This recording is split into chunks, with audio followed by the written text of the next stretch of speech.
चला सगळ्यांना शुभ दुपार। कडक उन्हाळा पडत चाललेला आहे, कडक ऊन पडतं। अगदी सकाळी उठल्यापासून अगदी 7:30-8 पासून जी उन्हाची तिरीप येते ती सुद्धा अगदी कडक असते आणि 12 वाजता तर अगदी कडक ऊन पडतं। तर अशा उन्हाळ्यामध्ये काय होतं, आपल्याला पोटाचे विकार व्हायला लागतात, पोट आपलं शांत राहत नाही, आपल्या पोटामध्ये आग पडते, आपला डायजेस्टिव्ह फ्लोरा जो असतो तो डिस्टर्ब होतो। तर आपल्या पोटाला थंडावा देण्यासाठी आज मी एक रेसिपी तुमच्याबरोबर शेअर करणार आहे। ती म्हणजे अगदी जुनी आणि पारंपरिक आहे। सातूचं पीठ कसं करायचं ते गुळाच्या पाण्यात किंवा दुधामध्ये गुळ घालून कालवून खातात, पण हे खाल्ल्याने पोट अतिशय शांत राहतं आणि आपल्या पोटाला उन्हाळ्यामध्ये जो थंडावा आवश्यक असतो तो मिळतो। अगदी सोप्या पद्धतीने रेसिपी तुमच्याबरोबर शेअर करते।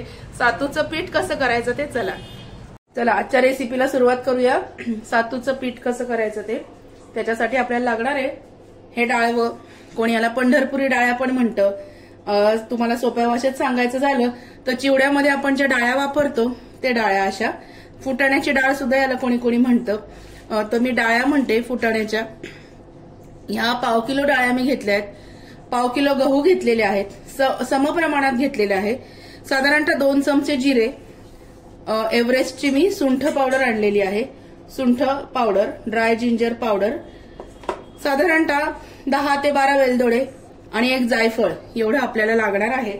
पहिल्यांदा आता काय करायचंय आपल्याला, आणि हे पाणी लागणार आहे। हे जे गहू आहेत ना हे आपल्याला पाण्यामध्ये 2दा धुवून घ्यायचे आहेत स्वच्छ। आता हे जे गहू आहेत हे मी आता एका भांड्यामध्ये काढते। गहू कुठलाही तुम्ही वापरला तरी सुद्धा चालतो। हे गहू आहेत हे आता पाण्यामध्ये 1दा किंवा 2दा स्वच्छ धुवून घ्यायचे, म्हणजे याला जर काही घाण असेल लागलेली, कचरा लागलेला असेल तर ते निघून जातं। हे असे स्वच्छ हाताने चोळून धुवून घ्यायचे।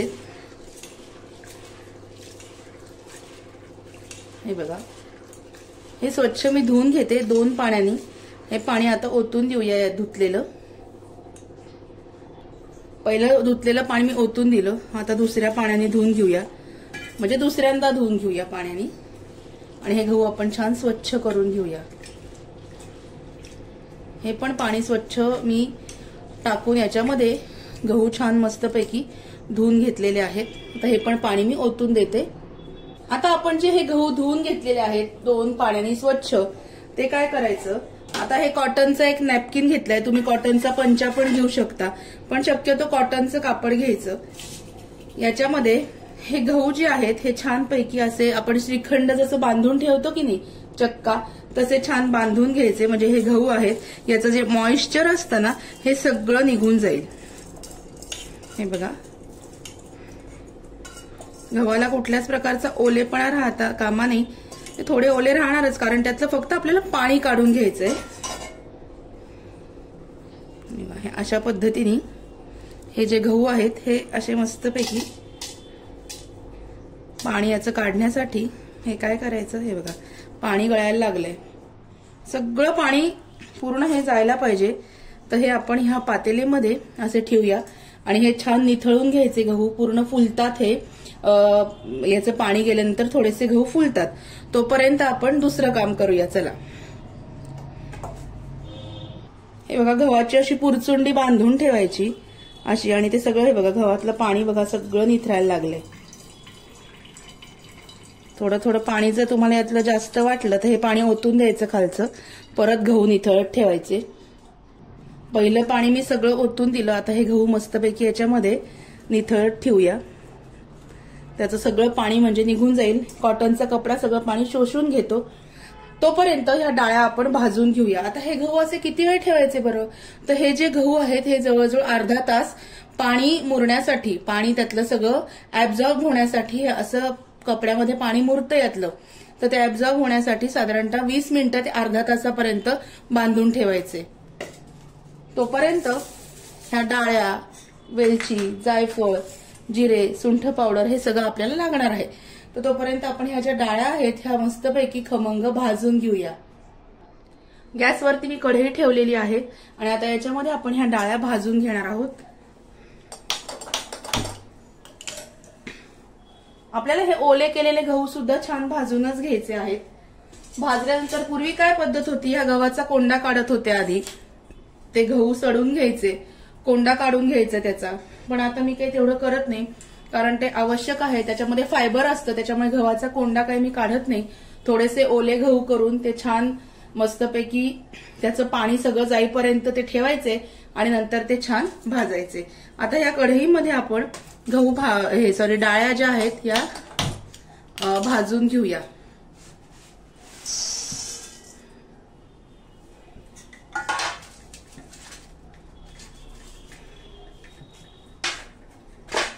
तुम्ही डायरेक्ट सुंठ पावडर केली तरी सुद्धा चालते, पण मी सुंठ पावडर विकतच आणली.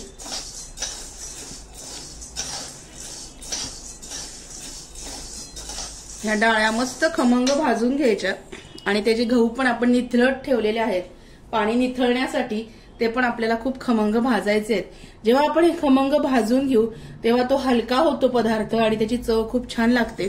गव्हाचा कोंडा काढून जर तुम्ही हे पीठ केलं तर मग ते जास्त पौष्टिक होत नाही. गव्हाचा कोंडा म्हणजे ते फायबर असतं ना, तर ते फायबर आपल्या शरीराला मिळतं, म्हणून गव्हाचा कोंडा काही मी काढत नाही.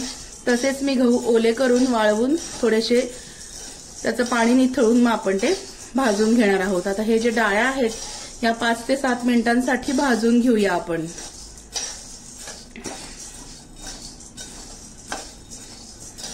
या डाळ्यांना असा डाग पडायला लागला ना, त्याच्या पाठीला असा डाग पडतो काळपट असा, तर मग समजायचं की डाळ्या भाजल्या गेलेल्या आहेत.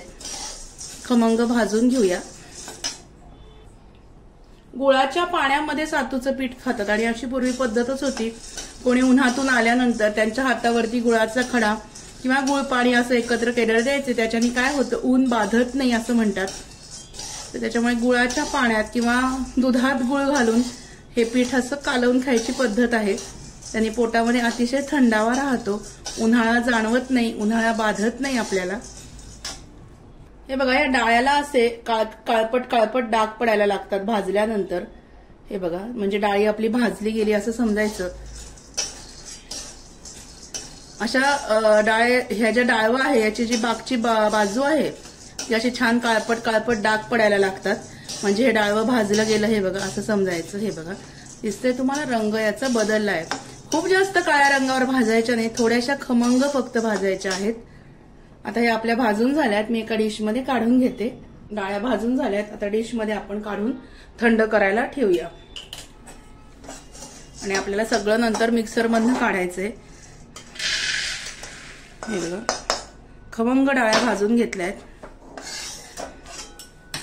तुम्हाला दाखवते. हे बघा, खमंग अशा डाळ्या भाजून घेतल्यात. आता ते जे गहू आपण निथळत ठेवले आहेत ते त्याला अर्धा तास झालेला आहे, बघूया. हे बघा, याच्यामध्ये जे गहू आपण निथळत ठेवले त्याला अर्धा तास झालाय. आता हे जे गहू आहेत हे आपल्याला मोकळे करायचे. हे बघा, हे असे मस्त पैकी फुललेत गहू, थोडे दिसतंय तुम्हाला. हे बघा, हे फुललेत असे छान. आता हे सुद्धा जवळजवळ 10 ते 12 मिनिटं आपल्याला कढईमध्ये भाजून घ्यायचे आहेत. यातलं पाणी सगळं गेलेलं आहे, हे छान कोरडे झालेत, पाणी पूर्ण निथळलंय त्यातलं. आता हे आपण गहू जे आहेत हे भाजून घेऊया कढईमध्ये. चला, आता हे जे गहू आहेत हे कढईमध्ये मी घेतले, हे पण मस्तपैकी भाजून घेऊया मीडियम गॅसवर. मस्त खमंग भाजून घ्यायचे. त्यातलं जे पाणी तर आपण उपसलंय त्यातलं निथळलेले आहेत, पण जो थोडाफार ओलेपणा आहे त्याच्यामध्ये, जे मॉइश्चर आहे ते पूर्ण गेलं पाहिजे. या लेवलपर्यंत गहू मस्तपैकी भाजून घ्यायचे छान. चला, हे आता मस्त मी भाजून घेते 5 ते 10 मिनिटांसाठी, जेणेकरून त्यातलं सगळं जे मॉइश्चर आहे हे निघून जाईल आणि गहू हलका होईल आपल्याला दळण्यासाठी. बघूया. आता हे गहू आपण मस्तपैकी छान भाजून घेतले. हे बघा, तडतड असा आवाज येतोय, उडतात ते भाजले गेल्यानंतर. मस्तपैकी पक्के भाजून घ्यायचे, खमंग. जेवढे खमंग गहू भाजू तेवढी पिठाला चव खूप छान येते. हे बघा, तुम्हाला आवाज येतोय. गहू मस्तपैकी भाजले गेले. चला, आपण आता एका डिशमध्ये काढून घेऊया. गहू मस्तपैकी भाजले गेलेले आहेत, एका डिशमध्ये थंड होण्यासाठी काढून घेऊया. हे बघा, खमंग असे गहू भाजून घेतले. थोडा पंखा लावायचा आणि हे छान गार होऊ द्यायचं. गार झाल्यानंतर मग आपण हे मिक्सर मधून याची बारीक पावडर करून घ्यायची. तुम्ही गिरणीतून दळून आणलं तरी सुद्धा चालेल, पण मिक्सरवर सुद्धा होतं. तोपर्यंत आपण जायफळ आणि वेलदोड्याची पूड करून घेऊया. जिरे भाजायचे नाही, जिरे मी डायरेक्ट तसेच टाकणार आहे. तुम्ही भाजून टाकले तरी सुद्धा चालेल. बघूया. तर हे वेलची आणि जायफळ याची बारीक पूड करून घेऊया. वेलचीची सालं काही मी काढत नाही, फक्त जायफळ जे आहे हे थोडंसं आपण फोडून घेऊया.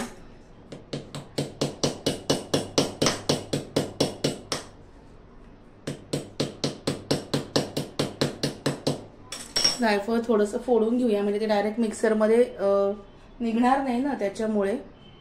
जायफळ असं मी फोडून घेतलं. आता ते मिक्सरमधून मस्त याची बारीक पूड करून घेऊया. चला, जायफळाची वेलचीची पूड मी काढून घेतली. थोडीशी जाडसर जर वाटत असेल तर आपली जी चहाची गाळणी असते ह्याच्यावरती ही पूड तुम्ही मस्तपैकी एका वाटीमध्ये चाळून घ्यायची, म्हणजे त्याच्यामध्ये काही असं कचकच राहणार नाही.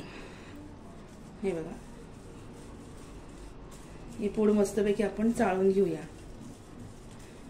म्हणजे मग काय होतं त्याच्यामध्ये कचकच राहत नाही आणि स्वाद आपला छान लागेल सगळ्या याला. बघूया. हे बघा, मस्तपैकी अशी बारीक अशी पूड आपली तयार आहे वेलची आणि जायफळाची. आता काय करायचं ते बघूया. ही जी सगळी वेलची पूड आहे जायफळ आणि वेलचीची एका वाटीमध्ये मी काढून घेते. आता ह्या भांड्यामध्ये हे जे गहू आपण केलेले आहेत, भाजलेले आहेत, हे डाळ्या, जिरे, हे सगळं मस्तपैकी बारीक पावडर करून घेऊया. पीठ मी मस्तपैकी दळून घेतलं एकत्र, छान मस्तपैकी अगदी बारीक पूड झालेली आहे. गहू आणि डाळ्या दोन्ही भाजलेल्या असल्यामुळं ते मिक्सर मधून अगदी वस्त्रगाळ आपलं दळलं गेलेलं आहे. आता याच्यामध्ये वेलची, जायफळ आणि जिरे याची जी पूड आहे याच्यामध्ये घालायची आणि आपल्याला सुंठ पावडर याच्यामध्ये राहिली आहे घालायची. ही सुंठ पावडर जी आहे ही आपण याच्यामध्ये घालूया. एव्हरेस्टची आणलेली आहे मी. सुंठ पावडर जी आहे ती थोडीशी आपण याच्यामध्ये घालून घेऊया.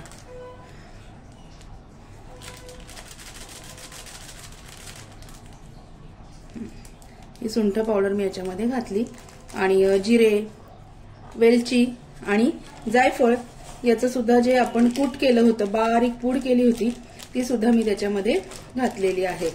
हे बघा. आता मस्तपैकी हे जे पीठ आहे हे आपण मस्त हलवून घेऊया आणि एकत्र करूया.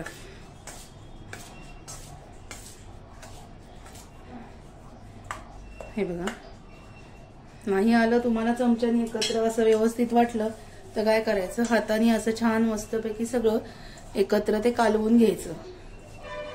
अतिशय थंड, उन्हाळ्यासाठी अतिशय उपयुक्त आहे. कोल्ड ड्रिंक पोटाला थंड वाटतं म्हणून प्यायचं, किंवा काही इतर प्रकारचे सोडे प्यायचे, किंवा Thums Up, Coca Cola, Limca, sprite, हे सगळं पिण्यापेक्षा हे जर आपण हा सात्विक असा आपला जो पोटाला थंडावा देणारा जो एक पदार्थ आहे, जी एक रेसिपी आहे, हे ट्राय केलं तर नक्कीच उपयोगी होतं. आणि आपण आपले सगळे चोचले पुरवतो शरीरासाठी, नवीन कपडे करतो, मग आपल्या शरीराची पण आपण काळजी घ्यायला हवी. सणावाराला आपण छान नटतो, थटतो, नवीन कपडे आणतो, वाटेल तसा खर्च आपण आपल्यावर करतो. मग आपलं शरीर जपणं हे आपलं काम असतं की नाही. म्हणून आपण हे असं घरीच आपण काहीतरी वेगळं छान केलं तर हे खूप बरं पडतं. हे बघा, हे छान पीठ मी सगळं हाताने हलवून घेतलेलं आहे. आता हे कसं खायचं हे पण दाखवते. आता हे जे सातूचं पीठ आहे हे खायचं कसं. इथे मी एक वाटी घेतली आहे, त्याच्यामध्ये 1 चमचा गुळ घेतलाय. ह्या गुळामध्ये पाणी घालायचं. हे गुळ पाणी एकत्र छानपैकी हलवायचं. मस्त. गुळ पावडर होती माझ्याकडे, गुळ पावडर गुळ एकच आहे, घेतलं तरी चालेल. आणि याच्यामध्ये चमचा किंवा 2 चमचे हे जे सातूचं पीठ आहे हे टाकायचंय, घालायचं या गुळ पाण्यामध्ये. तुम्ही दुधात गुळ घालून घेतलं तरी सुद्धा चालतं. हे बघा, हे मी याच्यामध्ये टाकते आणि हे मस्तपैकी हलवून घ्यायचंय आपल्याला. छान लागतं. घट्ट आपलं भज्याचं पीठ कसं असतं ना, तेवढं हलवून घ्यायचं छान. दाखवते मी तुम्हाला या पद्धतीने असं छान हलवायचं आणि मग हे खायचं असतं. खूप चविष्ट लागतं, नक्की करून बघा. आता हे जे सातूचं पीठ आपलं तयार आहे हे मी आता एका ह्या बरणीमध्ये भरून ठेवते, म्हणजे आपल्याला ते उन्हाळ्यामध्ये उपयोगी होईल.